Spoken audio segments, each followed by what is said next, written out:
যে আমরা যদি এই জ্বালানি খাতে আমরা যদি নিরাপদ করতে চাই তাহলে আমাদের জ্বালানি খাতে বৈচিত্র্য আনতে হবে এবং সেই বৈচিত্র্য আনবার জন্য বর্তমানে নির্বাচিত সরকার রিনিউয়েবল এনার্জির খাতে মনোনিবেশ করেছে। আপনারা জানেন সোলার পাওয়ার প্যানেল স্থাপন করবার জন্য বর্তমান বাজেটে আমরা বিশেষ সুবিধা দিয়েছি, অর্থাৎ শুল্ক মুক্ত সুবিধা প্রদান করা হয়েছে যাতে করে উদ্যোক্তারা তৈরি হতে পারেন।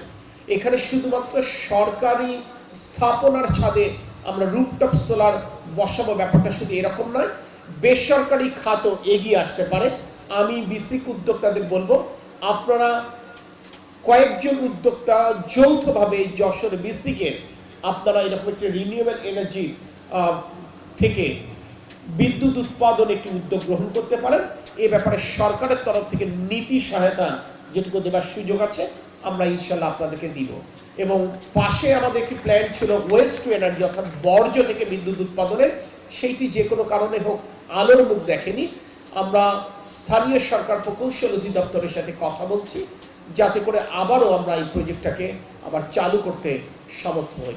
সব কিছু মিলে আমি যে কথা বললাম, যদি সরকার এবং বেসরকারি খাত হাতে হাত ধরে এগিয়ে যেতে পারি তাহলে ইনশাল্লাহ দেখবেন আগামী 5 বছর পরেই এই বাংলাদেশের চেহারা ইনশাল্লাহ পাল্টে যাবে। অর্থনীতির মূল চালিকা শক্তি হচ্ছে কিন্তু ক্ষুদ্র উদ্যোক্তা।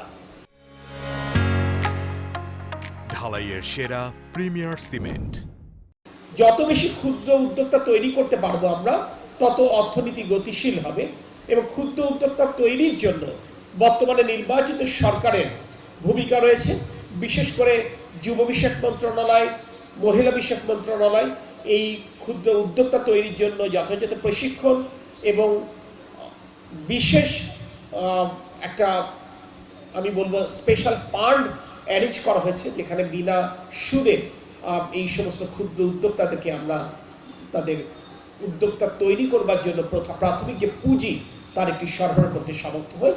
এর মূল উদ্দেশ্য হচ্ছে ক্ষুদ্র ক্ষুদ্র উদ্যোক্তা তৈরি হবে এবং তার মাধ্যমে নতুন কর্মসংস্থান তৈরি হবে এবং তার মাধ্যমে অর্থনীতি গতি বৃদ্ধি পাবে। এটি হচ্ছে আমাদের মূল লক্ষ্য।